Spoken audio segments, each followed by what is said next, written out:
I would like to introduce you to Matt Morgan. And Matt Morgan, a man of remarkable versatility and dedication. Many of you may recognize him from his days as a world wrestling superstar and as an American gladiator. Beyond the spotlight, Matt has demonstrated a profound commitment to public service, serving 3 terms as the mayor of Longwood, Florida.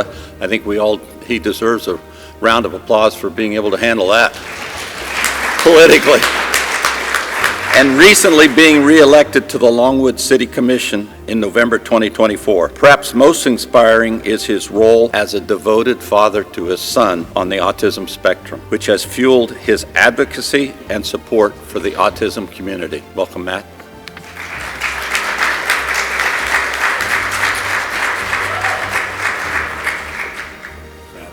Thank you. Can everybody hear me okay?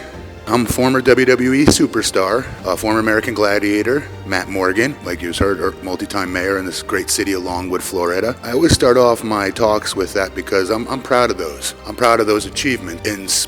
Back in the 80s, they used to call it special education. They weren't calling us all neurodiverse just yet, right? Back in the early 80s, they would throw you a special education classroom with kids of all different shapes, sizes, makes, and models, and even ages. Again, back then, they would say the wrong words like disabilities and things like that instead of superpowers. And also in today's day and age, people don't know what a short bus is either. I rode one of those as well from, good Lord, kindergarten to 7th grade. The reason I like sharing some of my achievements is because since I was a 6-year-old little boy, every Saturday morning watching, back in the day it was called WWF Pro Wrestling, since 6 years old, me and my brother, watching that and me telling my whole family, I'm gonna be on that TV one day, I'm gonna be a professional wrestler. And I'd be made fun of for it, I'd be clowned for it on the playground and things like that growing up. By grace, much larger than me, grace of God, I was able to live out that childhood dream. And my very first week of getting signed with WWE, I get sent to a place in Louisville, Kentucky where they start to train me how to become a professional wrestler. My second week in, I get a back injury. And I'm sure you guys have heard this tale before, but probably not as deep as this. I get addicted on hydro and oxycodone pills, painkillers. This was back before everybody knew how addictive this stuff was. So for the next 5 years of my life, I couldn't go a 4-hour window without 100 to 120 milligrams worth of oxy or hydrocodones. And I was what you would call a functioning opioid addict. I didn't think I could wrestle without them. I didn't think I could breathe oxygen without them. That's how bad my disease was. Fast forward, I'm on tour in Italy 5 years into my career of using the amount of opioids I just shared with you. Every day, every 4 hours around the clock for 5 years straight. I'm on tour in Italy wrestling, and I finally ran out of my painkillers for the first time in 5 years. And I'm throwing up violently on my bathroom floor, thinking I'm gonna die. This is how it's gonna end. Do you think that would be enough for me maybe to call for help or maybe kick this habit? Nope. My dumb butt starts walking up and down the hall trying to bang on the doors of my fellow pro wrestlers that were staying with us in the hotel. Surely they had painkillers for me to borrow, and one by one they all closed their door on me saying that they didn't have any, even though they did. Think that would be enough for me to be embarrassed and maybe, I don't know, go get help? No, not even close. I did have the genius idea, again, we're in Italy, keep in mind. I go down a level in the hotel where the wrestlers are not staying, and these are just normal people, probably on vacation, probably on their honeymoon. Can you imagine 7 foot tall Matt Morgan, who had a muscle shirt on at the time, I had thrown up blood that's on my chest, knocking on your door, and you look through the peephole and see Neanderthal man over here, you'd be pretty scared, right? Luckily, nobody opened up their door except for one couple that didn't speak English. I don't know what they must have thought opening the door to me. Again, I wasn't able to get my drug. So finally, I take my tail, finally, between my legs, go back to my room, call the hotel operator, tell her to call my wife back home in the States, and tell her, honey, I'm coming home. I'm gonna get the help you know I need, and I know I need finally. And she picks me up at the airport in Orlando, and we go right to treatment. And you have to remember, for 5 years, I denied I had a problem. There was nothing wrong because I was a functioning addict. That's the rationalization. You're making the most money. You're being the most successful in wrestling at the time. There was no reason to stop it in your mind. It's your oxygen. At least so I thought. So I went into treatment. It took me about a year, honestly, a full year. I had to stay away from wrestling for a full calendar year before I felt comfortable after getting sober for a year to go back to that industry where at the time they had a lot of painkillers in those locker rooms and other drugs. So I was going to have to learn how to wrestle all over again with out these magic pills that I rationalized in my head and manipulated myself into thinking were so important to me. And know what I found out? That I was in better shape, my breathing was better, everything was better, my health was better, and most importantly, I kicked that addiction. Today I stand in front of you just celebrating my 19th year of being sober this past April 2nd. And while I'd love to stand up here and say that's my proudest achievement, it's not.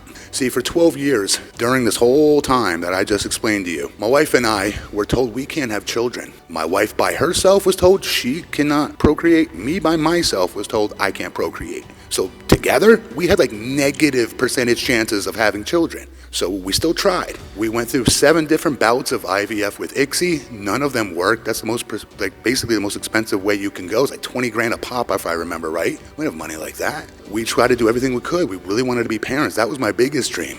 And so for 12 years of trying, nothing's working. We're about to start looking into adopting. And that same week, I'm not exaggerating, my wife gets pregnant, literally. Pregnant. That same week, we were scheduled for our first meeting with the adoption agency. Call that a blessing is an understatement.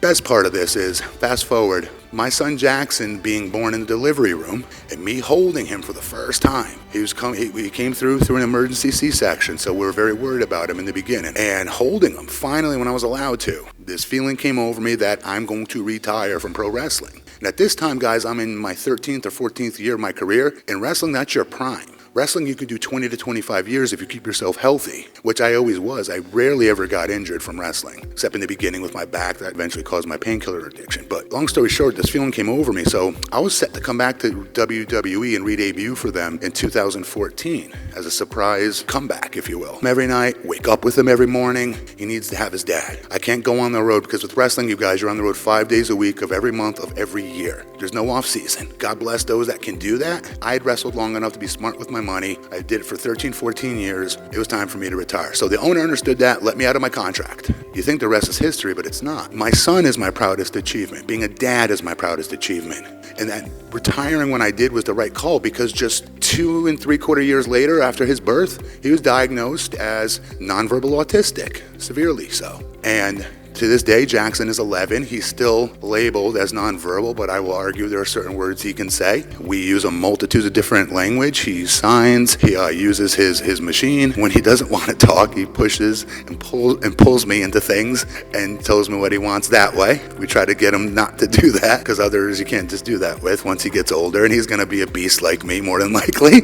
People are not going to be cool with him pushing and pulling people. He's already overcome so much because, again, the doctor said he won't say anything, like literally. They weren't like negative and being mean or rude about it. They're being realistic with us. That they felt he'll never say a single word. So the fact that he can say dada, he can say mama, he can say when he's hungry, he can say pati, he can do all that stuff. And I'm very proud of him. He's by far and away my proudest achievement. It might sound weird having a kid calling that achievement, but it's not to me. And so I'm very, very involved in this autism space. We have our 3rd annual City of Longwood Autism Walk coming up this April 26th at Ryder Park at 11 a.m. We're going to have a bunch of vendors out that provide service in the space of autism. It's free of charge because there's so many services in our community a lot of people don't know are out there. My son's 11. He's been diagnosed since he just hit 3 years old, right? There are still services we're learning about. And like we're really annoyingly into this. So like super duper helicopter, at least I am. I'm a helicopter dad, admittedly. I wouldn't trade it for the world. And so we have about 5.5 minutes left. So if it's cool with you, if you guys have any questions, I'd like to answer some of them. If by show of hands, anybody want to have any questions over here?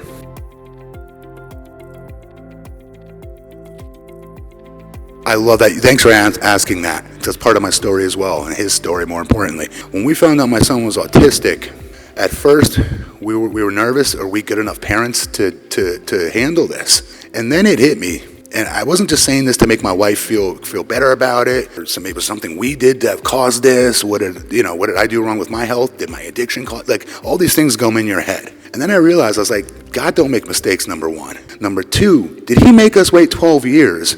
Because 1, I was an addict. Number 2, I had this love affair with professional wrestling, and If my son was going to be, if God was going to bless me with an autistic child because he chose us, that's the way I looked at it. He chose us. Now, I don't mean to sound arrogant, but I really do believe that. It's not me putting a bow on it either, or hyperbole. I do believe that with all my heart, because had I been younger, I would not have been a responsible enough father to step away from wrestling, to be there for him every morning, taking him to school, picking him up after school, or taking him to his, ready for this, equine therapy, sensory integration therapy, speech therapy, occupational therapy, and feeding therapy. No, none of that would happen if I wasn't mature enough to take it.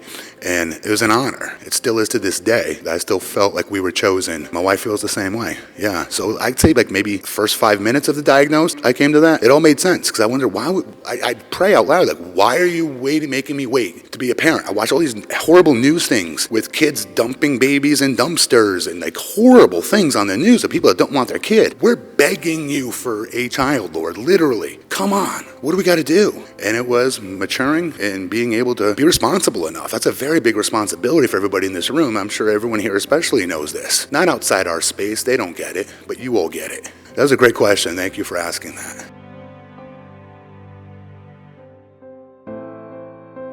He's not been technically diagnosed with ADHD, but I'm not a doctor. Who am I to say, right? He has that component. He does a lot of the same things that I would do to lash out. I wasn't in what they called back then a narrative or special education classroom back in the 80s, and I was just in a mainstream like kindergarten class. Jackson was very similar. Go in the corner when he doesn't want to be around people, things like that. In fact, I think he's 10 times better socially than I was at his age. I just wanted to be left alone. I was taller than everybody. I always felt like I stuck out. I hated that, believe it or not. As great as it is now, or when I was wrestling, but not when I was a kid. I hated it. I always felt like I was Daddy Longlegs or a giraffe, and stop looking at me, everybody.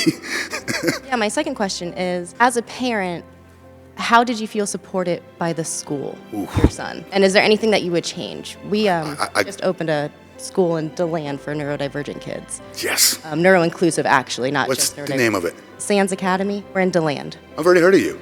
Oh, okay. Hi, I'm Lauren. I swear to God. Sands Academy. Yeah. So, great question. We're like 40 days away from finishing our first full school year. Well, it'll be huge. So real quick, 'cause I only got a couple seconds here, it says, I got more support. His school, there's nothing wrong with his school. It just wasn't the right fit for Jackson in the beginning. Like, he was in just a normal preschool, and then they're about to put him in a normal kindergarten, and they're about to put him in like a mainstream class lunchroom setting. And his IEP we saw, I didn't know what an IEP even was at the time, right? And I'm an IEP advocate now for others, the families that need it, for free. Because you don't know what you're reading sometimes, especially if those parents are new and just have a newly diagnosed child. Long story short, we had a friend that I could rely on that was able to go through IEP and go, Matt, do you realize your kid's going to be in the lunchroom with all the other mainstream kids? I'm like, no, my kid will elope. He will not put up with that. He's super sensitive hearing. He's wearing his headphones 99% of the day anyway, even in the house. So there's no way he's going to be able to put up with that. How did you guys not know this? And so I yanked him. immediately, and what works for my son, I'm just going to say, we found a public charter school that works for him in a completely different county, and it works for him. I've heard parents say, well, it doesn't work for their kid. That's how it always is going to be. But good on you for literally going out and doing the dang thing and getting a new school. That's amazing. Thank you for being open and bluntly honest and authentic, because I think that we need more of that as parents and clinicians. I feel like we can work together as a community to support neurodivergent individuals, but I think that we really need that honesty. And thank you for opening up. I don't think enough people say how hard it is and what you go through as a parent too. So thank you for that. No, it's a great point. We have the best community in the world, I'll argue. I might just say, you guys know what I'm talking about.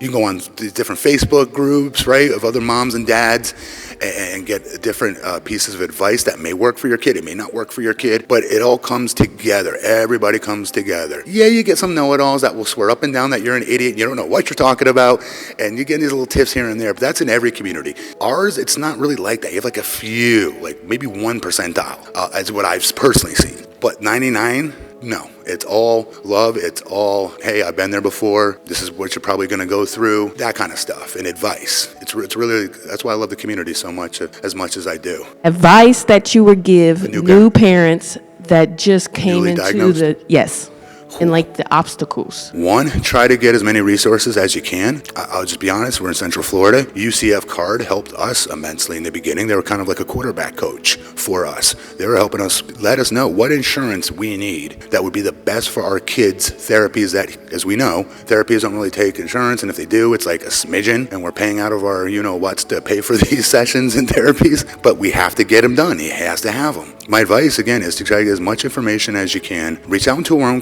just besides just, doctors are incredibly important, don't get me wrong. Don't like is when they put that just death nail on your child's future at age 3. You don't know what's going to happen. My son's 11. Is he still nonverbal? Technically, yes. Do I still think he can lead an independent lifestyle one day? We ain't going to give up. He can be 50. I don't care. We're not giving up. If that turns out that's the way it works, he lives with us the rest of his life, good. I want him in my right armpit, my wife in my left armpit while we sleep at night, and I'm good with that. Love him, that you have no idea how much I love him. But I think that ask as many people, as many things as you can, and give yourself a break. Give yourself that grace. None of us are perfect. I'm the most insecure dad on the planet, trust me. I unturned so many stone after stone after stone after stone to find services for not just my kid, but other autistic kids in our community that their parents don't know about that would help their kid. And that's me doing that and telling you I'm incredibly insecure about my job maybe I'm doing with my own son. I don't have all the answers. None of us do. But we try the best we can, and that's why the community works, because we all gel together and we bounce ideas and spitball ideas off of, and experiences, more importantly, off of one another. Very important. Don't just get into this rut where you're by yourself with your significant other or whoever's else in your family helping you, or if you have no help at all and you're single raising this child, let's say. Don't be alone in that. Try to reach out as many different people as you can, because you're going to get some good advice somewhere along the way. When a doctor gives you that, your child's never gonna.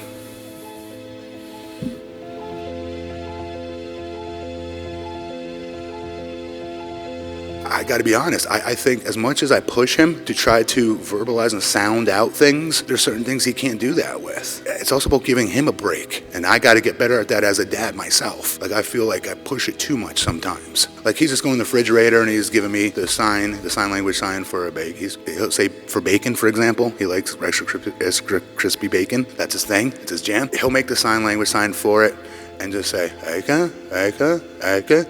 I'm like, come on, Jackson. Buh.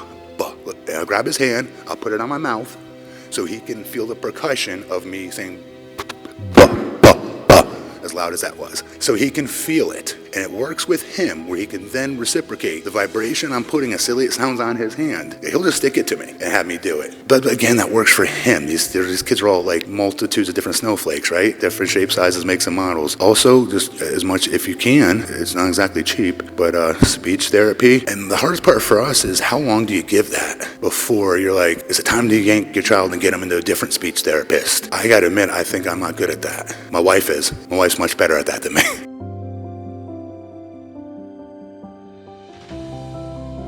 Great question. Is there like a one-stop shop for information? I have a 50-50 argument on this. I have some people that don't like UCF Card. I have us that got great luck with UCF Card. It worked for Jackson, so that's all I can speak on. UCF Card here in Central Florida, it would be my advice on that, because they can get your kid set up with different therapies that are out there, align the insurance you're supposed to have to make it as least expensive as possible. If you have no insurance at all, they'll help you set that up as well. They can help you try to find funding. Again, they're a good quarterback coach here locally, Central Florida. Me and my wife started the initiative on different social media platforms, just sharing those resources. We can share different parents Exactly, and all. yeah. They can come along and check it out.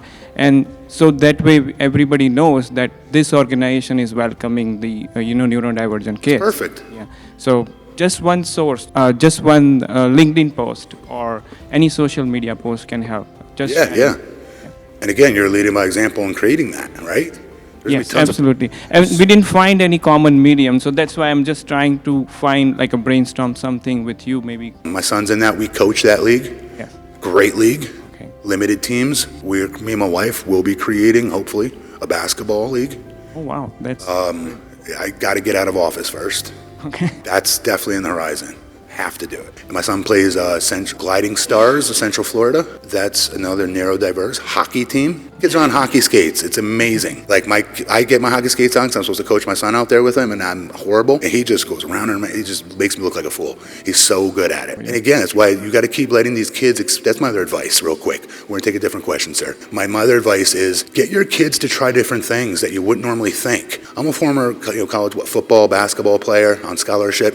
I know nothing about hockey. I didn't even watch hockey. You would think I just pushed those sports only on my son. No, not at all. Whatever he likes, we're doing. He loves horseback riding, so that's what we're doing. Sophia the First, that's his stuff. He cannot get enough of Sophia the First. Birthday parties, they're Sophia the First theme. We all sing the songs with him as he tries. So again, try to get your kids to do as many different things as possible to find out what is that motivator for them, that there's something that they're really interested in doing. And again, as they get older, that might change. Keep throwing different things at them. Listen to me, thinking I'm a pro. I'm not a pro at all. I'm telling you, I'm the most insecure dad on the planet.